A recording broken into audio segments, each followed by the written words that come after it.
तो मंगलाचरण से हम लोग प्रारंभ करते हैं कथा को।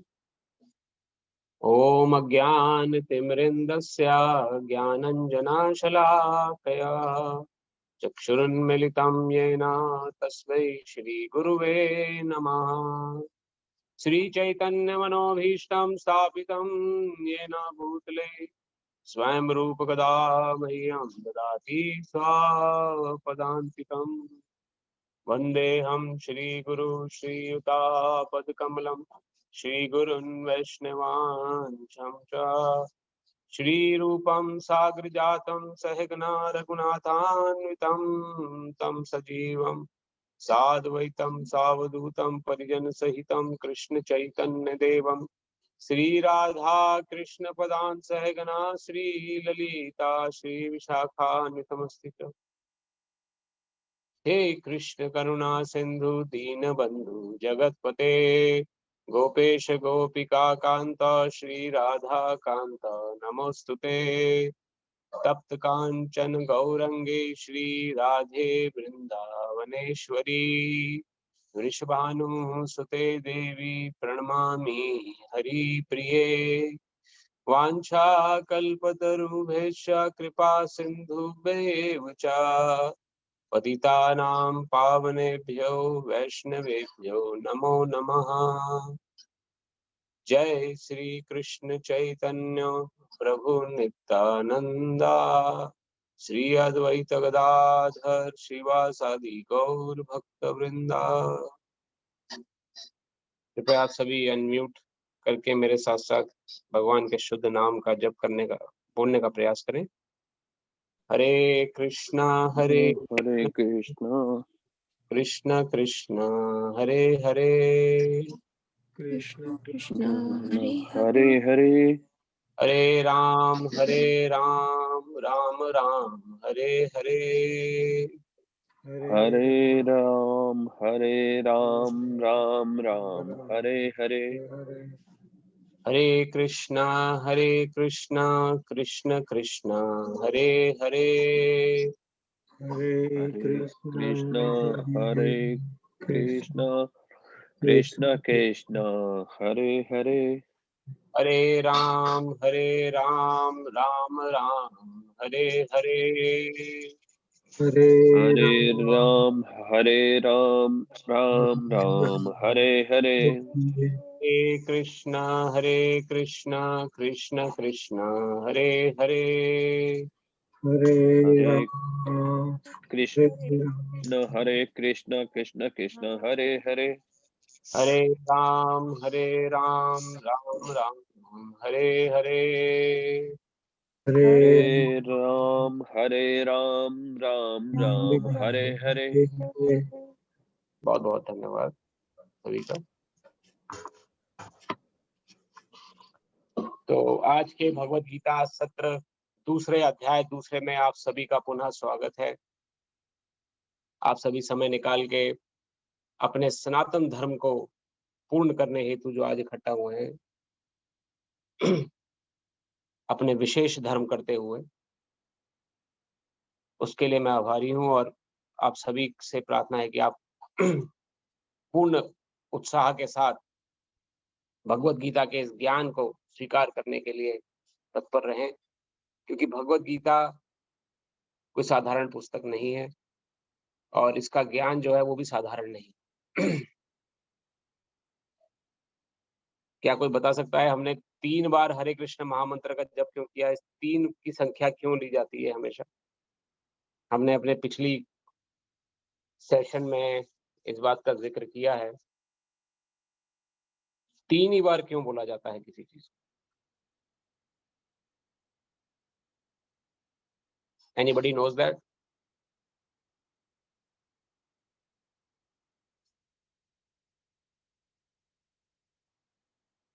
आपने बताया था पर भूले, 3 बार बोलने से शायद वो मतलब फाइनल माना जाता है, मतलब या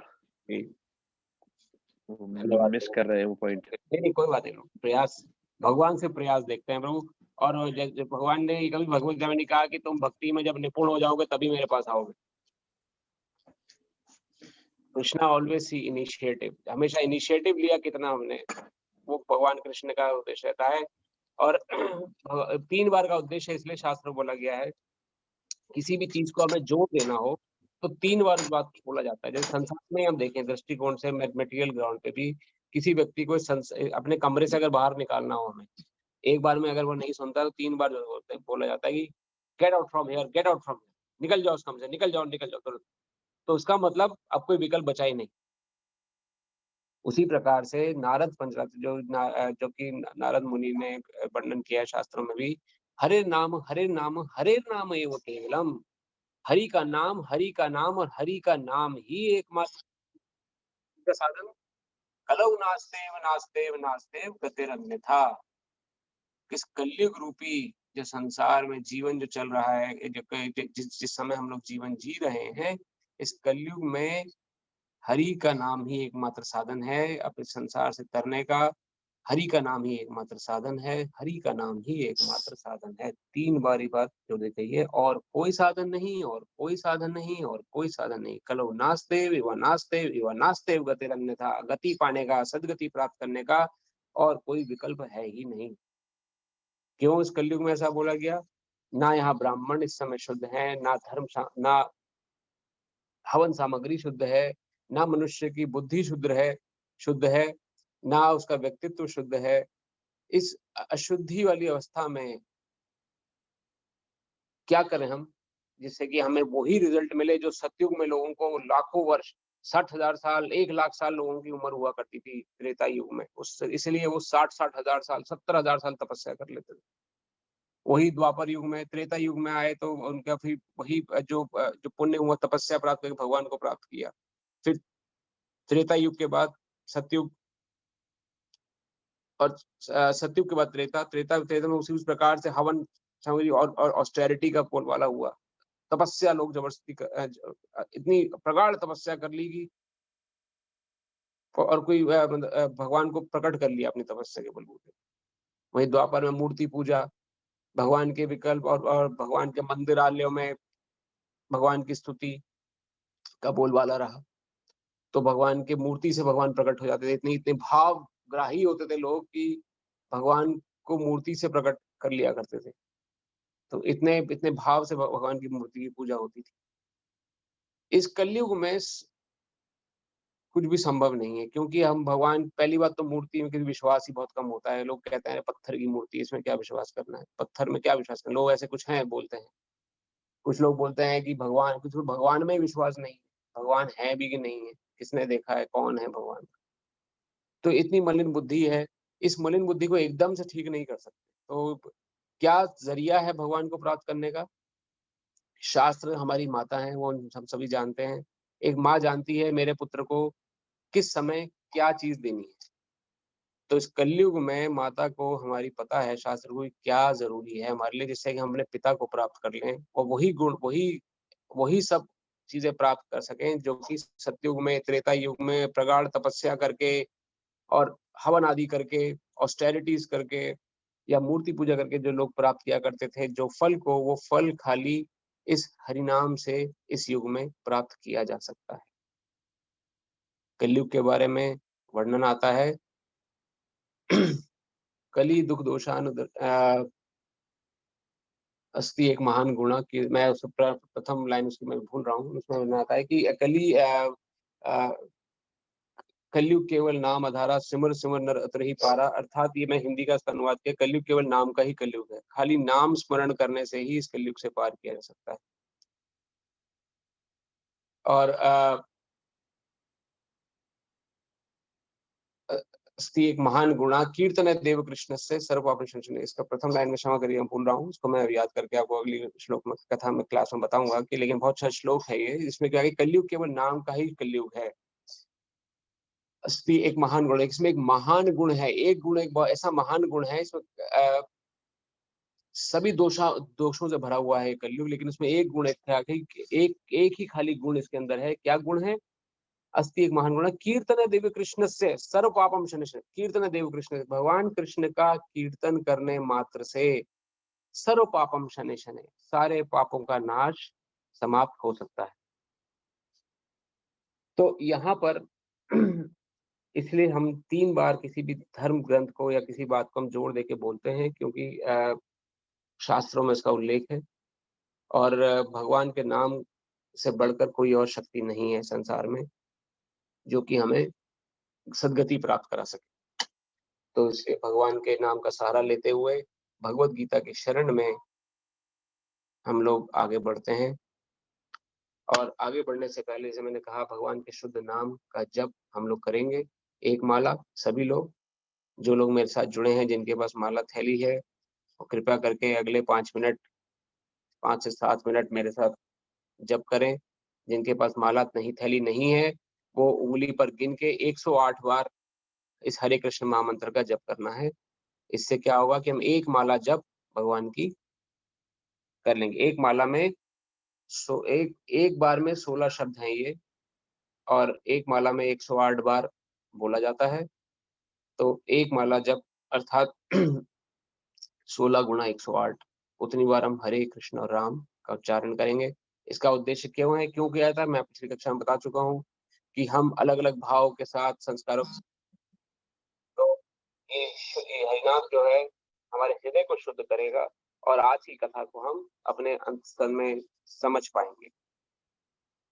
तो क्या आप सभी अपनी माला थैली के साथ तैयार हैं?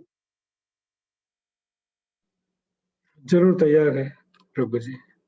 धन्यवाद जनक प्रभु जी। क्या सभी तैयार हैं?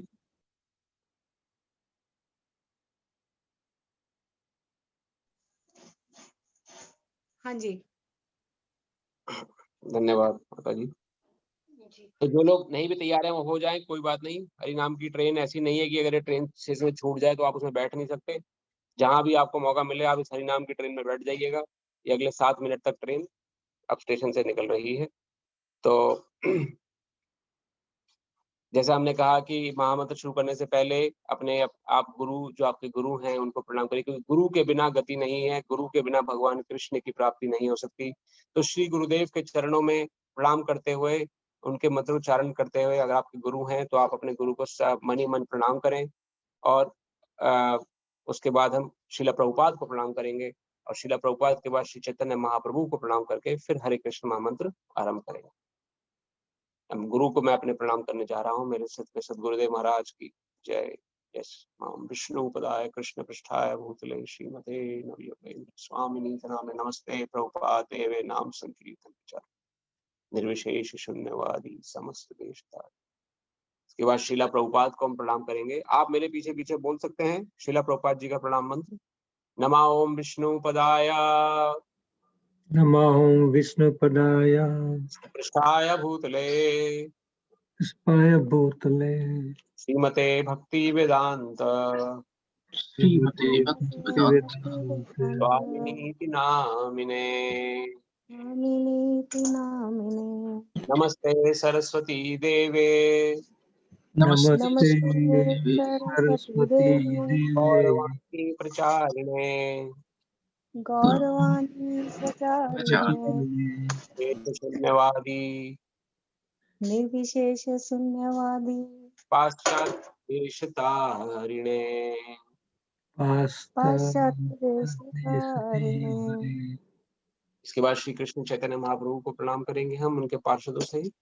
जय श्री कृष्ण चैतन्य जय श्री कृष्ण चैतन्य प्रभु नित्यानंदा प्रभु नित्यानंद श्री अद्वैत गदाधर श्री अद्वैत गदाधर श्रीवास आदि गौर भक्त वृंदा श्रीवासादि गौर भक्त वृंदा। धन्यवाद। अब हरे कृष्ण महामंत्र अगले 5 मिनट तक, अगर आपके पास माला है तो हर एक मोती पर एक बार हरे कृष्ण महामंत्र बोलना है। नहीं तो जिनके पास माला नहीं है वो उंगली पर 108 बार गिनना है हरे कृष्ण महामंत्र। हरे कृष्ण कृष्ण कृष्ण हरे हरे, हरे राम राम राम हरे हरे, हरे कृष्ण कृष्ण कृष्ण हरे हरे, हरे राम राम राम हरे हरे, हरे कृष्ण कृष्ण कृष्ण हरे हरे, हरे राम राम राम हरे हरे, हरे कृष्ण कृष्ण कृष्ण हरे हरे, हरे राम राम राम हरे हरे, हरे कृष्ण कृष्ण कृष्ण हरे हरे, हरे राम राम राम हरे हरे। हरे कृष्ण कृष्ण कृष्ण हरे हरे राम राम हरे हरे। हरे कृष्ण कृष्ण कृष्ण हरे राम राम हरे हरे। हरे कृष्ण कृष्ण कृष्ण हरे राम राम हरे हरे। हरे कृष्ण कृष्ण कृष्ण हरे राम राम हरे हरे। हरे कृष्ण कृष्ण कृष्ण हरे राम राम हरे हरे। हरे कृष्ण कृष्ण कृष्ण हरे राम राम हरे हरे। हरे कृष्ण कृष्ण कृष्ण हरे राम राम हरे हरे। हरे कृष्ण कृष्ण कृष्ण हरे राम राम हरे हरे। हरे कृष्ण कृष्ण कृष्ण हरे राम राम हरे हरे। हरे कृष्ण कृष्ण कृष्ण हरे राम राम हरे हरे। हरे कृष्ण कृष्ण कृष्ण हरे राम राम हरे हरे। हरे कृष्ण कृष्ण कृष्ण हरे राम राम हरे हरे। हरे कृष्ण कृष्ण कृष्ण हरे राम राम हरे हरे। हरे कृष्ण कृष्ण कृष्ण हरे राम राम हरे हरे। हरे कृष्ण कृष्ण कृष्ण हरे राम राम हरे हरे। हरे कृष्ण कृष्ण कृष्ण हरे राम राम हरे हरे। हरे कृष्ण कृष्ण कृष्ण हरे राम राम हरे हरे। हरे कृष्ण कृष्ण कृष्ण हरे राम राम हरे हरे। हरे कृष्ण कृष्ण कृष्ण हरे राम राम हरे हरे। हरे कृष्ण कृष्ण कृष्ण हरे राम हरे हरे। हरे कृष्ण कृष्ण कृष्ण हरे राम हरे हरे। हरे कृष्ण कृष्ण कृष्ण हरे राम हरे हरे। हरे कृष्ण कृष्ण कृष्ण हरे राम हरे हरे। हरे कृष्ण कृष्ण कृष्ण हरे राम हरे हरे। हरे कृष्ण कृष्ण कृष्ण हरे राम हरे हरे। हरे कृष्ण कृष्ण कृष्ण हरे राम हरे हरे। हरे कृष्ण कृष्ण कृष्ण हरे राम हरे हरे। हरे कृष्ण कृष्ण कृष्ण हरे राम हरे हरे। हरे कृष्ण कृष्ण कृष्ण हरे राम हरे हरे। हरे कृष्ण कृष्ण कृष्ण हरे राम हरे हरे। हरे कृष्ण कृष्ण कृष्ण हरे राम हरे हरे। हरे कृष्ण कृष्ण कृष्ण हरे राम राम हरे हरे। हरे कृष्ण कृष्ण कृष्ण हरे राम राम हरे हरे। हरे कृष्ण कृष्ण कृष्ण हरे राम राम हरे हरे। हरे कृष्ण कृष्ण कृष्ण हरे राम राम हरे हरे। हरे कृष्ण कृष्ण कृष्ण हरे राम राम हरे हरे। हरे कृष्ण कृष्ण कृष्ण हरे राम राम हरे हरे। हरे कृष्ण कृष्ण कृष्ण हरे राम राम हरे हरे। हरे कृष्ण कृष्ण कृष्ण हरे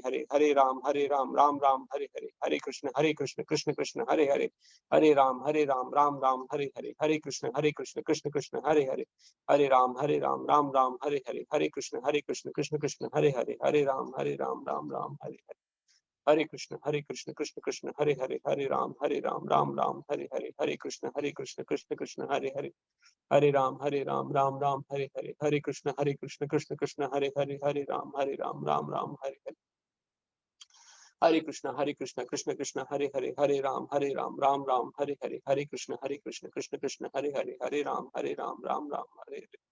हरे कृष्ण कृष्ण कृष्ण हरे राम राम हरे हरे। हरे कृष्ण कृष्ण कृष्ण हरे राम राम हरे हरे। हरे कृष्ण कृष्ण कृष्ण हरे राम राम हरे हरे। हरे कृष्ण कृष्ण कृष्ण हरे राम राम हरे हरे। हरे कृष्ण कृष्ण कृष्ण हरे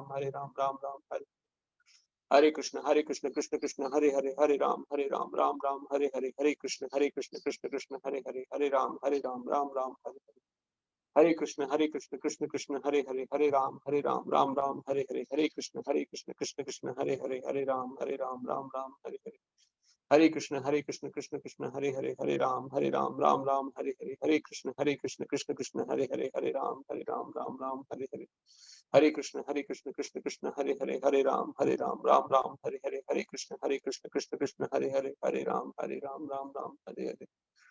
हरे कृष्ण कृष्ण कृष्ण हरे राम राम हरे हरे। हरे कृष्ण कृष्ण कृष्ण हरे राम राम हरे हरे।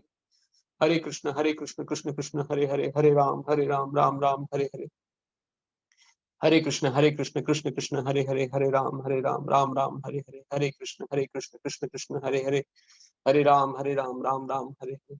हरे कृष्ण कृष्ण कृष्ण हरे राम राम हरे हरे। हरे कृष्ण कृष्ण कृष्ण हरे हरे।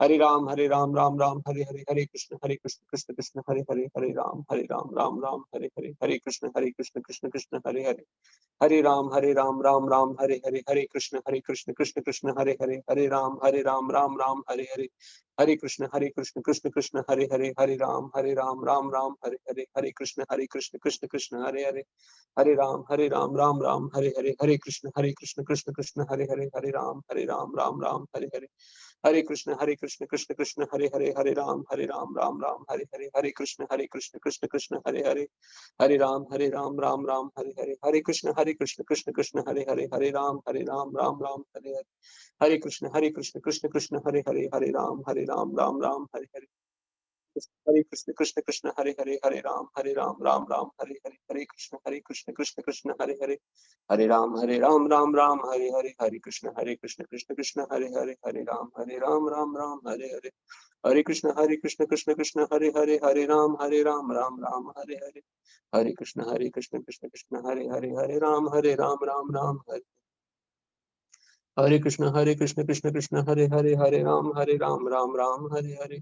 हरे कृष्ण कृष्ण कृष्ण हरे हरे, हरे राम राम राम हरे हरे, हरे कृष्ण कृष्ण कृष्ण हरे हरे, हरे राम राम हरे हरे, हरे कृष्ण कृष्ण कृष्ण हरे हरे, हरे राम राम राम हरे हरे,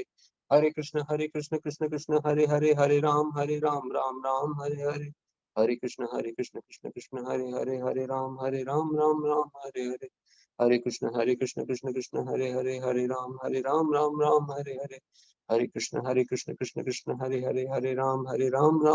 हरे हरे, हरे कृष्ण कृष्ण कृष्ण हरे हरे, हरे राम राम राम हरे हरे, हरे कृष्ण कृष्ण कृष्ण हरे हरे, हरे राम राम राम हरे हरे, हरे कृष्ण कृष्ण कृष्ण हरे हरे, हरे राम राम राम हरे हरे, हरे कृष्ण कृष्ण कृष्ण हरे हरे, हरे राम राम राम हरे हरे, हरे कृष्ण कृष्ण कृष्ण हरे हरे, हरे राम राम राम हरे हरे, हरे कृष्ण कृष्ण कृष्ण हरे राम राम राम हरे हरे, हरे कृष्ण कृष्ण कृष्ण हरे हरे, हरे राम राम राम हरे हरे, हरे कृष्ण कृष्ण कृष्ण हरे हरे, हरे राम राम राम हरे हरे, हरे कृष्ण कृष्ण कृष्ण हरे हरे, हरे राम राम राम हरे हरे, हरे कृष्ण कृष्ण कृष्ण हरे हरे, हरे राम राम राम हरे हरे, हरे कृष्ण कृष्ण कृष्ण हरे हरे, हरे राम राम राम हरे हरे, हरे कृष्ण कृष्ण कृष्ण हरे हरे, हरे राम राम राम हरे हरे, हरे कृष्ण कृष्ण कृष्ण हरे हरे, हरे राम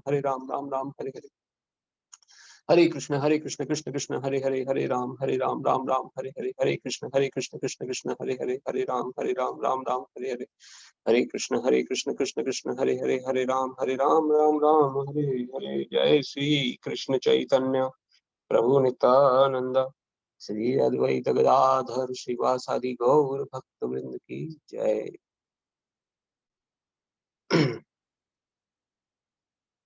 हरे कृष्णा। क्या आप सभी की माला हो गई है? हाँ जी प्रभु। हाँ हो गई बात प्रभु जी, आपके साथ ही हो गई। धन्यवाद।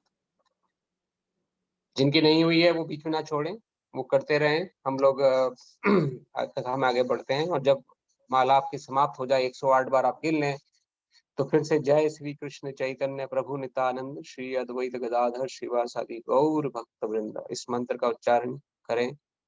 इस मंत्र के माध्यम से हम श्री चैतन्य महाप्रभु से प्रार्थना करते हैं कि माला करते दौरान अगर हमसे कोई त्रुटि हो गई हो, कुछ गलती हो गई हो, हमारा ध्यान भटक गया हो, तो कृपया हमें क्षमा कर दें। चैतन्य महाप्रभु स्वयं कृष्ण के अवतार हैं, राधा कृष्ण के युगल अवतार श्री चैतन्य। श्री कृष्ण चैतन्य राधा कृष्ण नहीं अन्य, राधा और कृष्ण के युगल अवतार श्री चैतन्य महाप्रभु, उनसे प्रार्थना करके हम मंत्र करते हैं। अपनी कथा को आगे बढ़ाते हुए हम सभी अध्याय दूसरे सत्र में प्रवेश कर रहे हैं गीता के, और इसमें थोड़ा सा रिकैप और थोड़ा सा पुनर्कथन मैं करना चाहूंगा। हमने पिछले हफ्ते तक क्या पढ़ा, अब तक हम क्या कुछ कवर करके आ चुके हैं, तो यहाँ पर हम थोड़ा सा जिक्र करेंगे। जो लोग नए जुड़े हैं, मुझे पता नहीं कौन कौन लोग आज पहली बार हैं। कोई है हम में से जो आज पहली बार आए हों हमारी कथा में? जी प्रभु जी, मैं दूसरी बार आई हूँ। अच्छा, धन्यवाद, आपका स्वागत है। आप पिछली कथा में थी इसका मतलब? नहीं, पिछले के पिछले में थी मैं तो। ओके। जी। जो लोग पहली बार आए हैं, मुझे नहीं लगता कोई पहली बार है आज। कुछ ना कुछ लोग पहले से जुड़े ही हुए हैं। जो लोग नहीं जुड़े हैं, फिर भी हम थोड़ा-सा प्रयास करते हैं कवर करने का। अभी तक हमने जो पढ़ा है वो हम लोगों ने अभी तक देखा कि अर्जुन, पांडव और कौरव, ये 2 भाई हैं, अलग-अलग उसमें दोनों भाई-भाई आपस में एक युद्ध के लिए इकट्ठा हुए हैं कुरुक्षेत्र में। कुरुक्षेत्र का युद्ध बहुत फेमस है, मैं आशा करता हूँ आप सभी को पता ही होगा कौन पांडव है, कौन कौरव थे।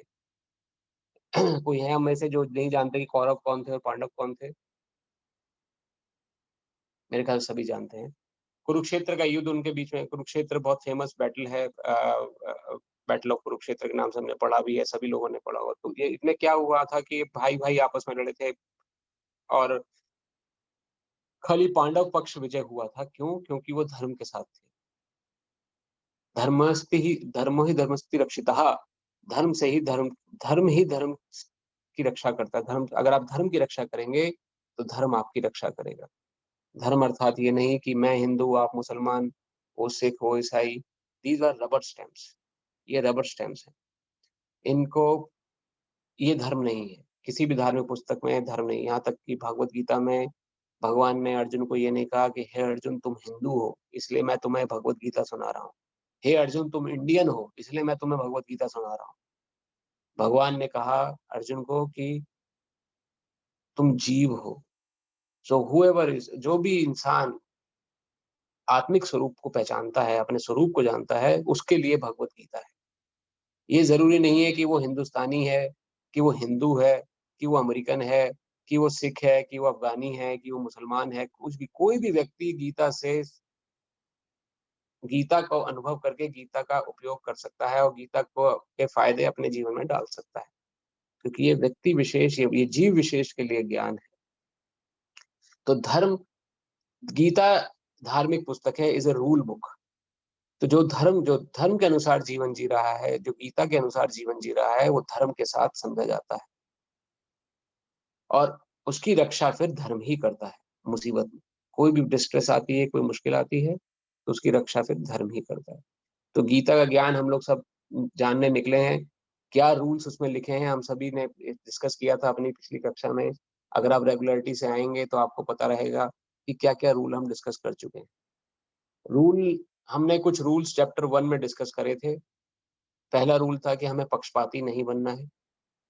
हमें जिस प्रकार धृतराष्ट्र पक्षपाती था, पक्षपात अपने ही पुत्र का पक्ष ले रहा था, जबकि वो एक बहुत ही रिस्पॉन्सिबल पोज़ीशन पर बैठा था। एक राजा का कर्तव्य क्या है?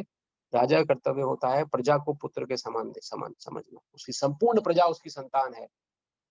अब धृतराष्ट्र, पांडव उसके रक्त संबंधी तो थे ही, उसके छोटे भाई के पुत्र थे, लेकिन प्रजा होने के नाते उनके पुत्रों के समान थे। तो धृतराष्ट्र को अपने पुत्रों की रक्षा करनी चाहिए थी। पक्षपात, वहाँ पे धृतराष्ट्र ने जब पक्षपात किया अपने पुत्र के साथ, को सर्वोपरि रखे, उसके सारे अनैतिक कार्यों को प्रोत्साहन देके, तो यहाँ पर उसके पक्षपाती स्वभाव का पता लगता है। तो गीता हमें हमें चेता रही है, हमें दर्शा रही है, हमें जागरूक कर रही है कि हमें किसी भी मामले में पक्षपाती नहीं बनना चाहिए। चाहे कोई कितना निकटतम संबंधी क्यों ना, अगर कोई गलत काम कोई कर रहा है, तो उसे हमें समझाना है। दूसरा रूल हमने सीखा कि हमें किसी प्रकार से भी धर्म का साथ नहीं छोड़ना, क्योंकि अगर धर्म का साथ छोड़ेंगे, तो भय अपने आप मन में पैदा हो जाएगा। डर, जिस प्रकार धृतराष्ट्र डर रहा था और उसने पहला श्लोक बोला भगवद गीता में, धर्मक्षेत्रे कुरुक्षेत्रे माम संवेतायुत्सव मामका पांडवश्चैव किम कुर्वतः संजय। उसे मन में डर लग रहा था कि धर्म क्षेत्र में ये लोग इकट्ठा हो गए हैं, कुरुक्षेत्र जो कि धर्म भूमि है, निश्चित रूप से मेरे पुत्रों की हार होनी स्वाभाविक है, क्योंकि मेरे पुत्र जो हैं वो अधर्म के साथ, धर्म के साथ नहीं है। तो धृतराष्ट्र मन में डर था। क्यों? क्योंकि वो पक्षपाती था। उसके मन में संदेह, डर, ये सब शंकाएं क्यों हमें पैदा होती हैं? जब हमें ईश्वर के कथन में या किसी प्रकार से विश्वास नहीं होता, तब हम डर का सहारा ले लेते हैं ऑटोमेटिकली। बिना किसी प्रयास के अपने आप डर पैदा हो जाता है। लेकिन जैसे ही किसी के मन में ईश्वर के प्रति दृढ़ विश्वास होता है, अवश्य रक्षिबे कृष्ण, कृष्ण अवश्य रक्षा करेंगे। अगर मैं धर्म का साथ दूंगा तो क्यों नहीं रक्षा करेंगे। इस विश्वास के साथ जो आगे बढ़ता है उसको मन में कभी डर आ ही नहीं सकता किसी तरह का, और डर आ भी जाता है तो उसका वो सामना कर सकता है। तो यही कथन हमने पहले चैप्टर सीखा कि हमें डर को अगर जीतना है तो हमें पक्षपाती और किसी प्रकार का भी ऐसा दुर्गुण अपने अंदर नहीं लाना जो धृतराष्ट्र ने के थ्रू हमने देखा। तीसरा रूल हमने क्या सीखा कि हमें संदेह नहीं करना है किसी पर। संदेह, इस प्रकार दुर्योधन संदेहास्पद था, अपने ही सेनापतियों के प्रति संदेह कर रहा था वो, जो उसके साथ लड़ने के लिए तैयार थे पांडवों के विरुद्ध, जबकि पांडवों के प्रति इतना स्नेह था उन सबका, फिर भी वो दुर्योधन का साथ दे रहे थे। उसके बावजूद दुर्योधन उन पर संदेह कर रहा था। इसका कथन की पुष्टि कहाँ से हुई? जब उसने द्रोणाचार्य जी से बोला कि हे द्रोणाचार्य, देखिए आपसे ही शिक्षा प्राप्त आपके विद्यार्थी धृष्टद्युम्न ने कितनी कितनी सफलता के साथ व्यूह रचना करी है पांडवों की सेना की, आपने उसे शिक्षा क्यों दी? उसका इनडायरेक्टली कहने का मतलब ये था कि आपने उसको शिक्षा दे दिया, वो आप ही के विरुद्ध खड़ा हो गया है। आपको पहले ही उसे शिक्षा नहीं देनी चाहिए। इसका अर्थ ये है कि आप अपने शिष्यों के साथ पक्षपात करेंगे। तो संदेह कर रहा था वो अपने ही गुरु के ऊपर, जो उसके साथ लड़ने के लिए तैयार था। तो अपने प्रति जो निष्ठावान व्यक्ति हैं, हमें उन्हें पहचानना आना चाहिए। हम उन्हें पहचानेंगे और उनके प्रति कभी हमें संदेह नहीं करना चाहिए कि ये हमारा कुछ नुकसान कर सकते हैं। उन निष्ठावान व्यक्ति के प्रति कभी भी संदेहास्पद दृष्टि नहीं रखनी है। उनमें दुर्योधन की विचारधारा के अनुसार होता है, दुर्योधन की विचार मानसिकता उसी प्रकार थी। चौथा हमने क्या नियम सीखा कि हमें किसी प्रकार से भी अपनी ही ढींगे नहीं मारनी है किसी बात की। कोई अगर हमें भगवान कृपा से कोई अच्छी चीज वस्तु प्राप्त हो गई है तो हमें उसमें भगवान का को प्रणाम करना चाहिए, उन्हें धन्यवाद देना चाहिए। हे प्रभु, आपकी कृपा के कारण ही मुझे आज मैं धनवान हूँ, मेरे पास पैसा है, मेरे पास सिक्योरिटी है, मेरे पास अच्छी जॉब है, मेरे पास अच्छी एजुकेशन है। मैं ये सब क्यों है? क्योंकि आपकी कृपा मेरे पास। अगर कोई व्यक्ति इस पे ही ढींगे मारता है, अपना घमंड करता है, तो भगवत गीता के अनुसार वो उसके हृदय में छुपी हुई असुरक्षा के कारण ऐसा करता है। जिस प्रकार दुर्योधन मन ही मन असुरक्षित महसूस कर रहा था और वो अपनी ढींगा मारना शुरू किया कि भले ही पांडवों के पास कितनी विशाल सेना क्यों ना हो, भले ही उनके पास बड़े से बड़े सेनानी, महारथी, अति महारथी क्यों ना हो, मेरी सेना में भी कम लोग नहीं है महारथी। जहाँ भीष्म पितामह हैं, द्रोणाचार्य हैं और अलग अलग उसने सेनानियों के नाम गिनाए थे। तो ये अपनी डींगे खुद मार रहा है। भले ही इससे हमें ये सीखने को मिलता है कि हमें भगवान की कृपा द्वारा जो प्राप्त हो गया है वैभव या ऐश्वर्य, उसमें हमें सदैव भगवान का स्मरण रखना चाहिए और कभी भी उस पर घमंड या किसी प्रकार का डींगे लोगों के आगे नहीं मारनी चाहिए, क्योंकि वो हमारे अंदर असुरक्षा का प्रभाव करता है। एहसास कराता है कि क्या पता कोई मुझे अच्छा कहे ना कहे, मैं ही अपनी बड़ाई अपने मुंह से कर लेता हूँ। तो वैसा भाव अगर किसी के मन में है तो वो असुरक्षा का सूचक है।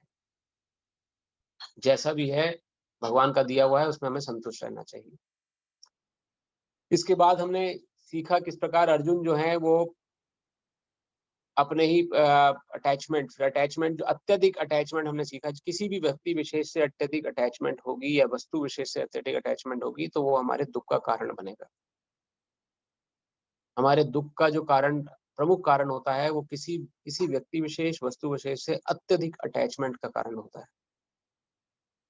वही कारण था अर्जुन ने जब अपने सगे संबंधियों को देखा उनकी लड़ाई करने आ गए हैं तो उसने वो घबरा गया, उसके हाथ पैर कांपने लगे, उसको पसीना छूटने लगा, स्ट्रेस में आ गया। बिल्कुल जो स्ट्रेसफुल सिचुएशन होती है, जिस प्रकार व्यक्ति जब स्ट्रेस में आ जाता है, घबरा जाता है, उसका दिल बैठने लगता है, तो क्या करेगा वो, किस प्रकार से अपने उसको संतोष, तो वो एकदम ऐसी स्थिति में चला गया। इस स्थिति में पहुंच के वो सोच नहीं पा रहा था कि वो करे तो करे क्या, किस प्रकार उसे, वो हम आगे पढ़ेंगे अपने दूसरे चैप्टर में, आगे हम पढ़ेंगे उसको, हम किस प्रकार अर्जुन की स्थिति ऐसे हुई और फिर उसने अपना गांडीव जमीन पे रख दिया कि मैं लड़ाई नहीं लड़ूंगा, मेरे से लड़ाई नहीं हो पाएगी। भले ही मैं जंगल में जाके क्यों ना भिक्षा यापन करूं, क्यों ना मैं भीख मांग के जीवन यापन करूं लेकिन मैं युद्ध नहीं करूंगा। तो वहां पर भगवान ने फिर अर्जुन को शिक्षा देनी प्रारंभ करी है, और वो शिक्षा अब हम धीरे धीरे पढ़ेंगे। तो दूसरे चैप्टर में हम लोगों ने जो पूरा अध्याय दूसरा है वो 4 खंडों में विभाजित किया है, ताकि हम उसको अच्छे से समझ सकें। पहले खंड में संकट नियंत्रण, किस प्रकार अर्जुन को जब संकट का आभास हुआ कि अब वो युद्ध नहीं कर सकता, उसे अपना कर्तव्य नहीं सूझ रहा था कि उसे अब आगे नेक्स्ट स्टेप क्या लेना है, तो वो उसे जब समझ में नहीं आता, कई बार हमें भी कई बार समझ में नहीं आता है कि अब मुझे अब नेक्स्ट स्टेप क्या लेना है अपने जीवन में, मैं ये काम करूं कि नहीं करूं। ऐसे कई बार हम सभी के जीवन में ऐसी परिस्थितियां आपको गुजर जाती हैं। तो उस स्थिति में भगवत गीता बहुत सहायक बनती है हमारे। भगवत गीता ज्ञान अगर हमें होगा तो हम सही निर्णय ले पाएंगे। जिस प्रकार से अर्जुन ने निर्णय लिया पहले अध्याय में और दूसरे अध्याय के स्टार्टिंग में, उसने गांडीव अपना नीचे रख दिया था, मैं लड़ाई नहीं कर सकता, मुझे कुछ समझ ही नहीं आ रहा मैं क्या करूं। और वहीं अगर आप हमारे साथ बने रहे, धीरे धीरे हम देखेंगे 11वें अध्याय तक पहुंचते पहुंचते अर्जुन ने पुनः अपना गांडीव उठा ली, फिर से लड़ने के लिए तैयार हो गया। तो ऐसा उसने 10 अध्यायों में क्या सुन लिया, क्या ऐसा भगवान ने उसे बोल दिया कि इतनी विषम परिस्थिति, जब ऐसी स्थिति में कोई व्यक्ति हो जब उसे नहीं सूझ रहा कि वो आगे अगला स्टेप क्या ले, और उसे अब बिल्कुल क्रिस्टल क्लियर, एकदम जिसे बोलते हैं इंग्लिश में क्रिस्टल क्लियर, एकदम साफ साफ आर पार दिख रहा है कि उसे करना क्या है। वही सगे संबंधी अब भी हैं सामने उसके, जिनसे वो युद्ध लड़ रहा है, उन्हीं को तीर मार रहा है, उन्हीं को ही वो कर्तव्य पालन कर, लेकिन अब उसकी मनोदशा चेंज हो चुकी है। हमें यही ज्ञान, यही गुण सीखना है भगवत गीता से, ताकि हम अपने जीवन में आने वाली जो परेशानियां हैं, डिस्ट्रेस है, शोक है, जिनका समाधान ना डॉक्टर के पास है ना किसी के पास है, किसी से कहते नहीं बनता है उन समस्याओं को, किसी से समझ खुद ही मन ही मन जिसे हम परेश होते हैं, उनसे लड़ने की शक्ति हमें भगवत गीता सिखाती है। तो पहला जो खंड है संकट नियंत्रण, इसमें हम देखेंगे किस प्रकार से संकट नियंत्रण एकदम से हो सकता है। अगर एंजाइटी, और हमने एंजाइटी और डिप्रेशन का जिक्र किया था पिछले क्लास में, हमारे मन में कोई एंजाइटी आती है एकदम से, एंजाइटी अर्थात भविष्य में होने वाला कोई डर, भविष्य की घटनाओं से होने वाला कोई डर, अगर उसका डर हमारे मन में आ जाए तो उसे एंजाइटी बोलते हैं। एंजाइटी हो गई मुझे बहुत ज्यादा, मैं क्या करूंगा अगर ऐसा हो गया तो। और डिप्रेशन बोला जाता है पूर्व भूतकाल में हुआ कोई घटना ऐसी जिसके कारण मन में डर बैठ गया है, अब वो डर नहीं निकल रहा है, जैसी याद आता है फिर से वही डर मन में हावी हो जाता है। तो एंजाइटी और डिप्रेशन कोई इलाज नहीं है इसका, किसी मेडिकल साइंस में इलाज नहीं है, परमानेंट इलाज नहीं है, डॉक्टर घुमाते रहते हैं बस, आप इधर अब ये दवाई खा लीजिए, दवाई खा लीजिए बस, लेकिन इसका कोई इलाज नहीं है, इसको खुद ही लड़ना पड़ता है। और भगवत गीता का ही सहारा लेना पड़ता है कि भगवत गीता हमें उस लेवल से ऊपर उठा के ले जाती है जिस लेवल पे हम डर रहे हैं, जो हम देख रहे हैं। जैसे कि आप सभी एरोप्लेन में बैठे होंगे कभी ना कभी, तो जब एरोप्लेन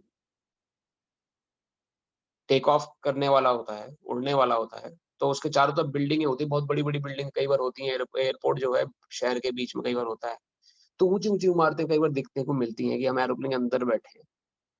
जैसे जैसे जैसे एरोप्लेन हवा में उड़ता है, वही विशाल विशाल बिल्डिंगें जो हैं, बिल्डिंग जो है, इमारतें जो हैं, वो छोटी छोटी छोटी एकदम होती चली जाती है ऊपर से अगर हम देखें नीचे, और एक पॉइंट पे आके गायब हो जाती है।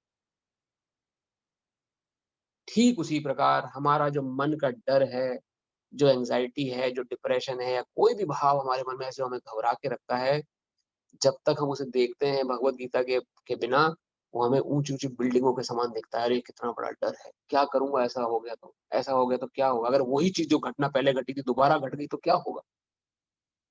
तो ये जो मन में डर है, ये बड़ी बड़ी बिल्डिंगें हैं, ऊंची ऊंची हम देख रहे हैं, नहीं हमारा आंखें ऊपर गगनचुंबी मारते हैं। जैसे ही हम भगवत गीता का सहारा लेते हैं और भगवान की शरण में जाते हैं, हम इनसे ऊपर उठते चले जाते हैं, और ये सब डर अपने आप छोटे होते चले जाते हैं और एक समय पर समाप्त हो जाते हैं। यही हुआ था अर्जुन के साथ, और यही हमारे साथ भी हो सकता है अगर हम निश्चित नियमित रूप से भगवत गीता का अध्ययन करें। तो संकट नियंत्रण एकदम से कैसे नियंत्रित किया जाए, शुरू के 10 श्लोकों में हमने सीखा है, वो हम पढ़ेंगे। 11 से लेकर 30 श्लोक तक अपनी वास्तविक पहचान हम समझेंगे कि मैं वास्तव में कौन हूँ। ये हम और फर्दर जिक्र करेंगे जब हम इस पोर्शन में पहुंचेंगे। मैं एक शरीर नहीं हूँ। ज्यादातर लोग हम में से सब जानते हैं, जो हमारे साथ शुरू से बने हुए हैं, वो सब जानते हैं कि मैं वास्तव में शरीर नहीं। जो लोग नहीं जानते हैं, जो लोग आज जुड़े हैं, उनसे मेरी प्रार्थना है कि कृपा बने रहें, क्योंकि 11वें से लेके 30 श्लोक जो है वो आपकी लाइफ में टर्निंग पॉइंट हो सकता है। वो आपको बता सकता है कि किस प्रकार से आप अपने डिस्ट्रेस को, परेशानियों को लड़ें एक अलग माइंडसेट से। तो मेरी अपनी वास्तविक पहचान होना हमें ज़रूरी है। 2 कर्तव्य 31 से लेकर 53वें श्लोक तक हम लोग समझेंगे कि हर मनुष्य के 2 कर्तव्य हैं, एक सनातन धर्म, एक सनातन कर्तव्य है, एक विशेष कर्तव्य है। विशेष कर्तव्य अर्थात जो भी हम काम कर रहे हैं, जैसे कोई डॉक्टर है, कोई इंजीनियर है, कोई शिक्षक है। अर्जुन एक क्षत्रिय था, तो उसका विशेष कर्तव्य था युद्ध लड़ना। एक है सनातन कर्तव्य। सनातन कर्तव्य अर्थात जब मैं अपने को पहचान लूँगा कि मैं कौन हूँ, तब मेरा क्या कर्तव्य है, वो होता है सनातन कर्तव्य। अगर मैंने पहचान लिया कि मैं जीव हूँ और शरीर नहीं हूँ, अब मुझे क्या करना चाहिए, वो सनातन कर्तव्य के अंतर्गत आता है। जब हम इन सभी चीज़ों को समझ जाएँगे, तो 54 श्लोक से लेके 72वें श्लोक तक हम वो गुण सीख जाएँगे, किस प्रकार सदैव प्रसन्नचित्त रहा जाए। क्या ऐसा करें कि हम सदैव प्रसन्नचित्त रहें। कोई दुःख, किसी प्रकार की परेशानी अगर आ भी जाती है जीवन में, तो उसको हम एक निडरता के साथ फेस करें।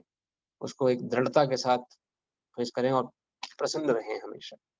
तो वो गुण भगवान ने 54 श्लोक से लेके 72वें श्लोक में हम सीखने को मिलेगा।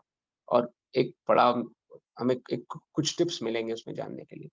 तो चलते हैं पहले अध्याय, पहले श्लोक से लेके 10वें श्लोक तक हमने 3 श्लोक पढ़े थे।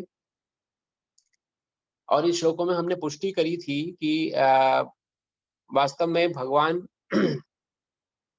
ईश्वर की परिभाषा पे हमने पुष्टि करी थी पिछले हफ्ते कि ईश्वर किसे कहते हैं। जगह-जगह हमने भगवत गीता में समझा है, पढ़ा है कि ईश्वर कौन है। तो ईश्वर की पुष्टि के ईश्वर की हमने परिभाषा समझी थी कि क्या ईश्वर की परिभाषा है। उसको थोड़ा-सा पुनर्कथन मैं यहाँ करता हूँ, जो लोग नए जुड़े हैं वो समझ जाएँगे। ईश्वर किन्हें कहा जाता है? ईश्वर को जानने के ये 4 लक्षण हैं, जो सर्व कारणों के कारण हो, सर्व कारण के परम कारण, कॉज ऑफ ऑल कॉजेस। मैं भी किसी चीज का कारण हो सकता हूँ। जिस प्रकार से अगर हमारे घर में अगर कुछ सामान रखा है, वो घर में सामान आया कैसे? क्योंकि मैं ही खरीद के लाया था उसे। तो इस घर में, मेरे घर में सामान जो रखा है उसका कारण मैं हूँ। लेकिन वो सामान वजूद में कैसे आया? उसको बनाया किसी ने, किस प्रकार से बन के वो रॉ मटेरियल से बना, किसी आयरन से बना या किसी लोहे की चीज से बना है, या किसी तत्व से या किसी धातु से बना है। वो धातु अपने आप में कहाँ से आई? वो धातु आई प्रकृति से। प्रकृति को किसने बनाया? प्रकृति को बनाया ईश्वर ने। तो समस्त कारणों के कारण जो है ईश्वर है। ऐसी आप कोई भी वस्तु मुझे बता सकते हैं जिसके कारण आप हो, जो आपसे ही पैदा हुई, रॉ मटेरियल आपने प्रोवाइड किया।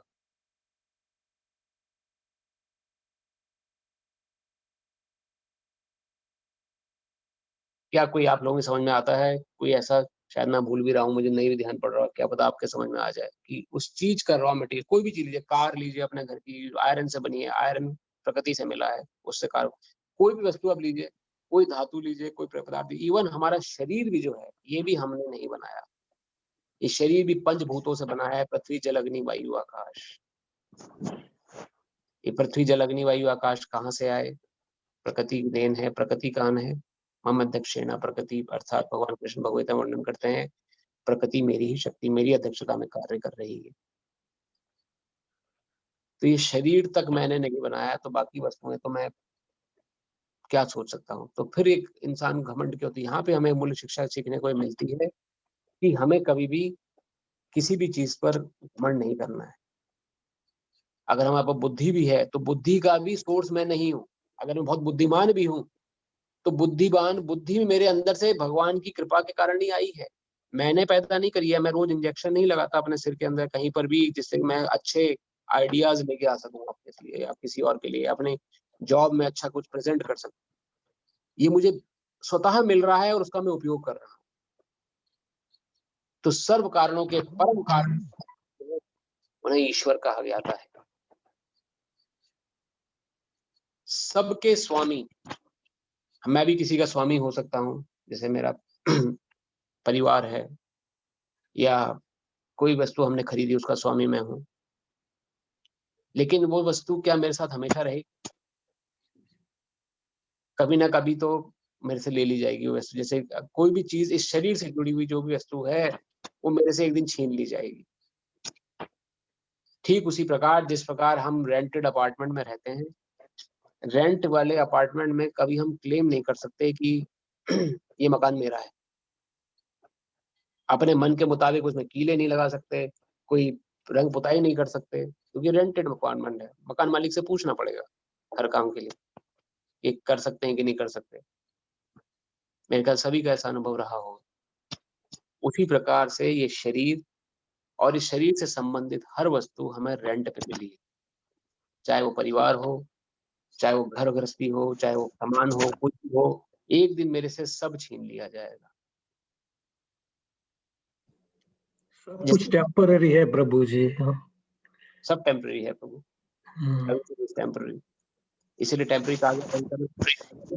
मैं परम स्वामी नहीं हूँ किसी चीज का, क्योंकि अगर मैं परम स्वामी होता तो वो वस्तु हमेशा मेरे पास रहती, तो मैं परम स्वामी। लेकिन ईश्वर परम स्वामी है, तो जो परम स्वामी है वही ईश्वर है, जो कारणों कारण है वही ईश्वर है, वही ईश्वर होने लायक है।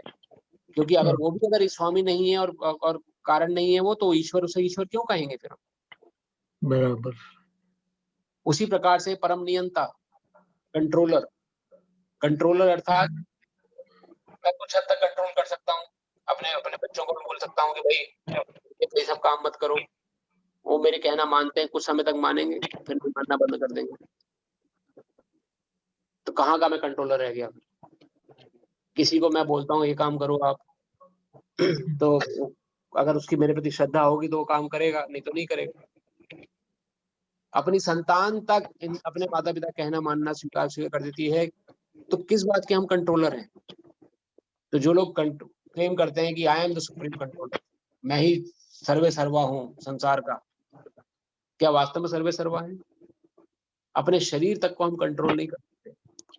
अभी बोलते अगर मुझे खांसी आने लगे तो मुझे तुरंत पानी पीना पड़ेगा, इस शरीर तक पे मेरा कंट्रोल नहीं है। वॉशरूम तक जाने को हम कंट्रोल नहीं कर सकते, किस बात के कंट्रोलर हैं हम लोग बताइए? कभी एकदम से लघु शंका कुछ करना हो या कभी आप कुछ जरूरी चीज चल रही है, हम लोग नहीं छोड़ सकते, लेकिन वी कैन नॉट कंट्रोल, ये फैक्ट है। इस चीजों को हमें जानना बहुत जरूरी है, क्योंकि जो मन में भाव उठता है कई बार, जो घमंड का एहसास कराता है हमें कि मैं ही सर्वे सर्वा हूँ, मैं ही सब कुछ हूँ, मैंने सब कुछ किया है, ये मैं कारण मैं हूँ। हमारे गुरु महाराज वर्णन करते हैं, मैं और मेरा, तू और तेरा है माया का फेरा। ये मैं की भावना जो है, मैं ही करने वाला हूँ, मेरे से ही सब कुछ हो रहा है जो हो रहा है, इस भावना से हमें उठना है। मैं कुछ नहीं कर सकता अगर ईश्वर की इच्छा नहीं है। मैं सिर्फ अपना योगदान दे सकता हूँ, प्रयास कर सकता हूँ, उसमें सफलता और असफलता ईश्वर के हाथ में है। तो परम नियंता भी मैं नहीं हूं, जो परम नियंता है वही ईश्वर है, जो सबको कंट्रोल कर सके। और परम भोक्ता अर्थात जो सब कुछ भोग सके, सब में भोगने की शक्ति हो। अब हम अपने से कल्पना करें कि हम बोले कि मैं परम भोक्ता बन सकता हूं क्या? हम कितनी देर किसी सुख को स्वीकार कर सकते हैं? अगर किसी को गुलाब जामुन पसंद है, एक गुलाब जामुन खाएगा, 2 गुलाब जामुन खाएगा, 3 खाएगा, चौथा नहीं खाएगा। वो वही गुलाब जामुन उसे बेकार लगने लगा, अब नहीं खा सकता बस। तो भोगने की प्रवृत्ति भी हमें लिमिटेड है, इतनी लिमिटेड प्रवृत्ति है कि तो हम भोग भी नहीं सकते। किसी कोई सुख ले लीजिए आप, संसार का बड़े से बड़ा सुख ले लीजिए आप, कोई भी सुख अनलिमिटेडली हम नहीं भोग सकते। कुछ समय के लिए भोगते हैं, फिर शक्ति नहीं रहती भोगने की, छोड़ देते हैं। किसी को बहुत अच्छा कुछ खाने की इच्छा है, कुछ हद तक खाएगा, फिर वही चीज खराब लगने लगेगी। तो परम भोक्ता भी मैं नहीं हूं। तो जो परम भोक्ता है वही ईश्वर है। तो इससे ये सब होता है, ईश्वर की परिभाषा क्या है? तो जो ईश्वर है, जो लोग अपने आप को ईश्वर बोलते हैं, कई लोग हैं ऐसे संसार में जो अपने को ईश्वर बोलते हैं कि मैं ही ईश्वर हूँ, अहम ब्रह्मास्मि, मैं ही सब कुछ हूँ। तो उन लोगों से नेक्स्ट टाइम अगर कोई आपके सम्मुख ऐसे पड़ जाए तो उसके, मैं इसलिए मैंने स्लाइड ली, तो आपको पता होना चाहिए कि ईश्वर कौन है। जो व्यक्ति अपने लघु शंका तक को नहीं कंट्रोल कर सकता, जो व्यक्ति अपने खाने की प्रवृत्ति तक को कंट्रोल नहीं कर सकता, वह व्यक्ति अगर अपने को क्लेम करता है कि मैं ईश्वर हूं, तो वो सर्वथा झूठ बोल रहा है। क्योंकि जो ईश्वर है वो समस्त कारणों कारण, समस्त प्रकार का नियंता, समस्त प्रकार का स्वामी और सब सुप्रीम इंजॉयर, परम भोक्ता है। ना हम सुप्रीम इंजॉयर बन सकते हैं, ना कोई सा व्यक्ति मनुष्य परम किस कंट्रोलर बन सकता है किसी चीज का, ना स्वामी बन सकता है, और ना किसी कारण ना कुछ चीज उत्पन्न कर सकता है अपने अपने द्वारा। डिस्कवरीज होती हैं, लेकिन डिस्कवरी होती है रॉ मटेरियल पहले से प्राप्त होता है उसके उसके उसके द्वारा। कोई वैज्ञानिक वर्ग के व्यक्ति भी अपने बलबूते पर कोई केमिकल नहीं बना सकते। केमिकल पहले से हैं दुनिया में, उनका यूज करके उसका प्रयोग करके वो दोबारा से नया केमिकल बना रहे हैं। मनुष्य की प्रजाति है, उसका यूज करके वो ह्यूमन क्लोनिंग कर रहे हैं। इसका अर्थ ये नहीं हो गया कि वो क्लोन करके उन्होंने मनुष्य पैदा करने शुरू कर दिए। रॉ मटेरियल किसने सप्लाई किया? वो परम कारण है। तो इसलिए ईश्वर की परिभाषा यहाँ पर दी जाती है कि इन चार कारणों से ईश्वर वही ईश्वर कहलाने लायक है। तो इसमें हमें शास्त्र बताता है कि ईश्वर फिर कौन है। तो यहाँ पे शास्त्र में वर्णन मिलता है, ऐश्वर्यस्य समाग्रस्य वीर्यस्य यशस्य मिशिष्य ज्ञान वैराग्यश्चैव शरणम भाग भाग मितिंगनाः। ईश्वर के अंदर 6 गुण हैं। तो ये 6 गुण शिला वेदव्यास जी के जो पिता थे शिला पराशर मुनि, उनके उन्होंने वर्णन किया था ईश्वर की परिभाषा, जो कि सबसे ज्यादा ज्ञानी हो, सबसे ज्यादा वीर्यवान हो, ताकतवर हो, सबसे ज्यादा वैरागी हो, धनवान हो, सौंदर्यवान हो और यशवान हो। ये 6 गुण जिसके अंदर एक साथ विद्यमान होते हैं वही ईश्वर है। समस्त शास्त्रों में भगवान कृष्ण को ही ईश्वर माना गया है। ये हम पहले वर्णन कर चुके हैं। जो लोग नए जुड़े हैं उनके लिए थोड़ा सा पुनर्कथन है। और वो सबसे उनसे उनसे बढ़कर कोई सुंदर नहीं है, इसका शास्त्रों में अलग उल्लेख है। यशस्वी है, यश है, मतलब इतना ज्ञान, जो लोग नहीं भी मानते भगवान को वो भी जानते हैं भगवान कृष्ण को। इतने ज्यादा उनका ज्ञान है कि कोई भी आज से समय नहीं कह सकता कि भगवान कृष्ण को नहीं जानता जी कौन कृष्ण है। ज्ञानी ऐसे ऐसा भगवत ज्ञान दिया है कि आप सब लोग समय निकाल के यहाँ पर पढ़ने आए हैं। 5000 साल हो गए, एक भी क्रिटिक ऐसा पैदा नहीं हुआ जिसने बोला हो कि इस चैप्टर का ये श्लोक गलत है। कितने बड़े बड़े विद्वानी लोग आके जा चुके हैं संसार से। चाणक्य पंडित हो गए, सुकरात हो गए, बड़े बड़े विद्वानी हो गए। और मॉडर्न हिस्ट्री में बड़े बड़े विद्वानी लोग जो पढ़ रहे हैं, ऋषिकेश मफतलाल भगवगीता पढ़ते हैं, उनको दूसरों को प्रेरणा देते हैं। एल्फ्रेड फोर्ड कंपनी के मालिक भगवगीता पढ़ते हैं, दूसरों को पढ़ने की प्रेरणा देते हैं। तो हर कोई व्यक्ति इसको पढ़ रहा है और समझने का प्रयास कर रहा है। तो ऐसा ज्ञान भगवान ने दिया। वीर्यवान इतने ताकतवर थे कि भगवान ने बड़े बड़े राक्षसों को अपने बचपन में ही मार दिया। गोवर्धन पर्वत उठा लिया था 6 वर्ष की आयु में। धनवान ऐसे कि जब द्वारका लीला शुरू करी तो हर एक रानी के लिए एक महल बनाया। 16,108 रानियों के लिए 16,108 महल। वैरागी ऐसे कि 1 मिनट में सब छोड़ दिया, अर्जुन के सारथी बन गए।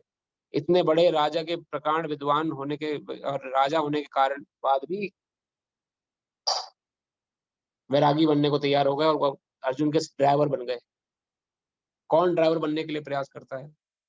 झूठी पतले उठाई राजसु यज्ञ में जब युधिष्ठिर जी ने करा। तो इसीलिए शास्त्र वर्णन करते हैं कि ईश्वर परम कृष्णा सचिदानंद विग्रह अनादिरादिर गोविंदा सर्व कारण कारणम। ईश्वर ही परम कृष्ण, परम परम ईश्वर कृष्ण है। कृष्ण के शरण में जाइए, कृष्ण का ही ज्ञान स्वीकार करने का प्रयास करिए। तो हम आज अपने भगवत गीता सत्र में इसको प्रारंभ करते हैं भगवान कृष्ण को प्रणाम करते हुए। तो ये थोड़ा पुनर्कथन था लोगों के लिए जो जिनके मन में है कि विचार की 16 कई लोग मन में विचार रहते हैं कि 32 करोड़ देवी देवता हैं। 32 किन किन को माने? वो सभी देवी देवता हैं, ईश्वर खाली कृष्ण है। ये शास्त्र पुष्टि कर चुका है और उन्हीं की वाणी भगवत गीता को हम सुनने का प्रयास कर रहे हैं। तो पिछले कक्षा में हमने तीसरा चैप्टर प्रारंभ कर दिया था और तीसरे श्लोक तक हम पढ़ चुके थे। तो तीसरे श्लोक में हम लोग आज इसको हम तीसरे श्लोक से थोड़ा प्रारंभ करते हैं, जिससे थोड़ा रिवाइज हो जाएगा और चौथे श्लोक को हम पढ़ेंगे। तो पहले से 10वें श्लोक तक का कृपया आप ध्यान रखिएगा। संकट नियंत्रण, ये इसका टॉपिक है।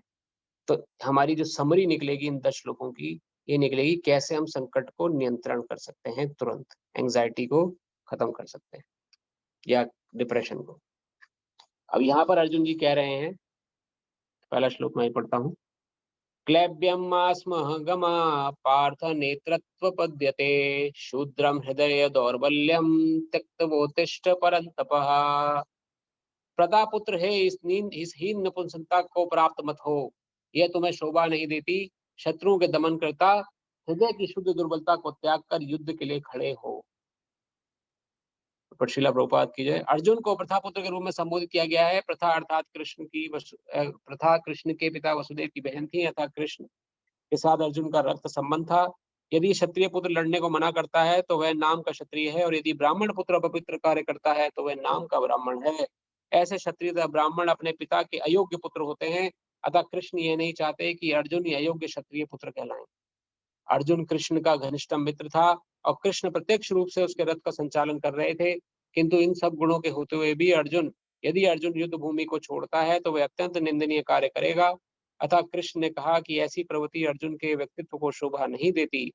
अर्जुन यह तर्क कर सकता था कि वह परम पूज्य भीष्म तथा स्वजनों के प्रति उदार दृष्टिकोण के कारण युद्ध भूमि छोड़ रहा है, किंतु कृष्ण ऐसी उदारता को केवल हृदय दौर्बल्य मानते हैं। ऐसी झूठी उदारता का अनुमोदन एक भी शास्त्र नहीं करता।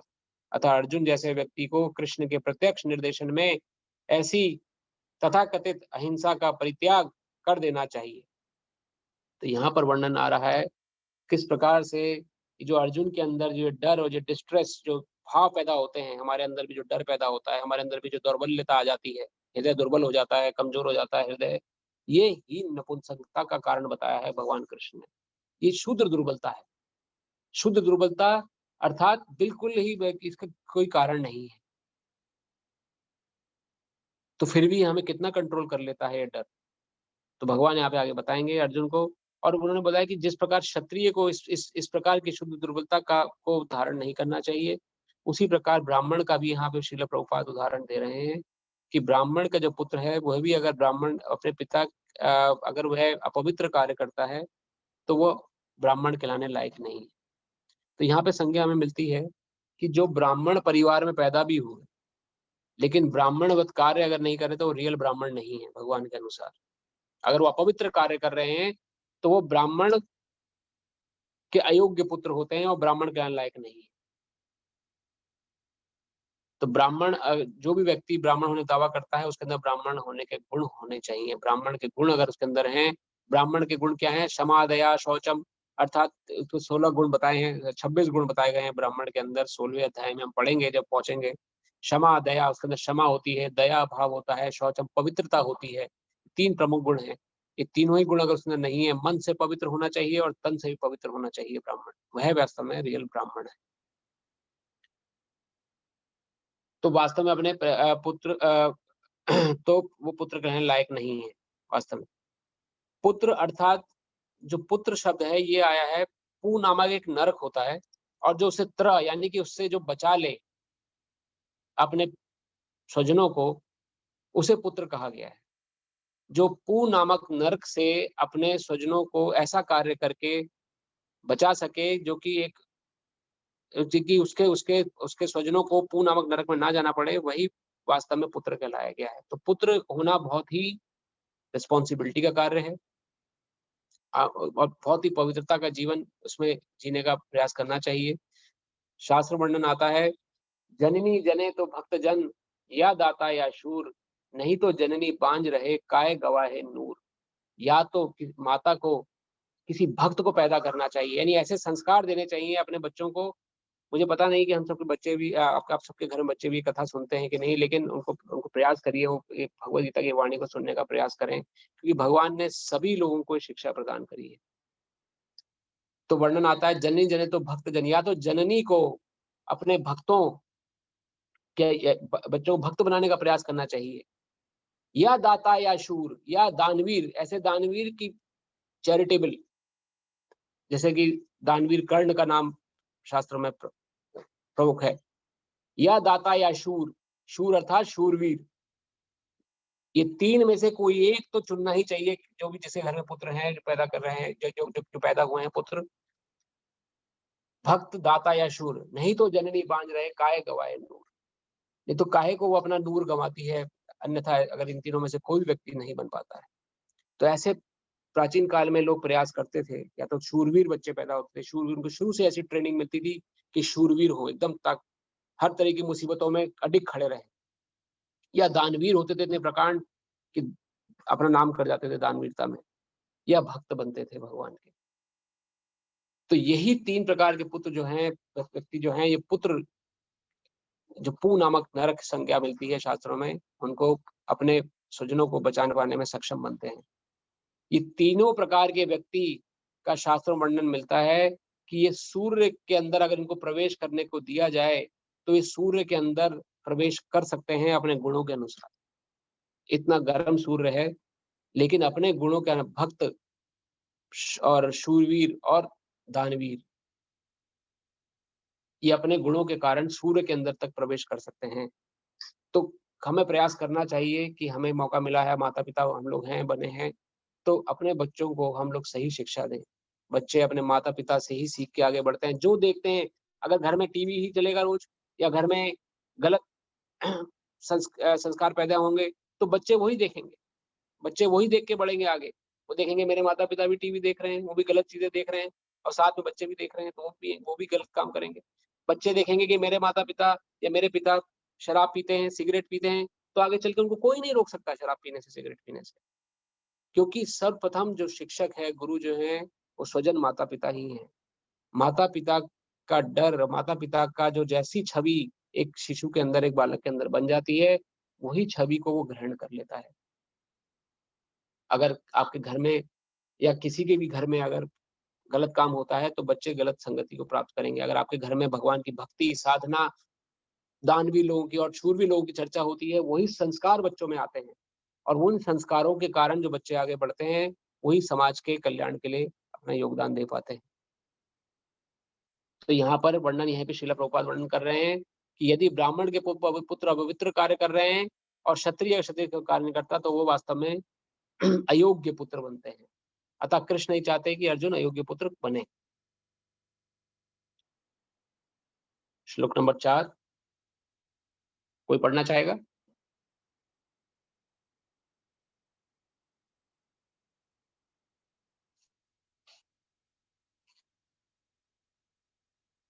संस्कृत से मत घबराइए, संस्कृत तो मेरी भी अच्छी नहीं है। जैसा भी हो पढ़ने का प्रयास करिए। भगवान की शुद्ध वाणी है गीता, इसके माध्यम से हम भगवान के कहे कथनों को हम बोलने का प्रयास कर रहे हैं। तो जो लोग इसमें आगे बढ़ के पढ़ने का प्रयास किए। Okay Prabhu ji, I will read. Sure Prabhu ji. Arjun उवाच कथम भीष्ममहं संख्ये द्रोणं च मधुसूदन ईशुभिः प्रतियोत्स्यामि पूजाहारवरीसुदन। अर्जुन ने कहा, हे शत्रु हंता, हे मधुसूदन, मैं युद्ध भूमि में किस तरह भीष्म तथा द्रोण जैसे पूजनीय व्यक्तियों पर उलटकर बाण चलाऊंगा। भीष्म पिता तथा द्रोणाचार्य जैसे सम्मानीय व्यक्ति सदैव पूजनीय हैं। यदि वे आक्रमण भी करें तो उन पर उलटकर आक्रमण नहीं करना चाहिए।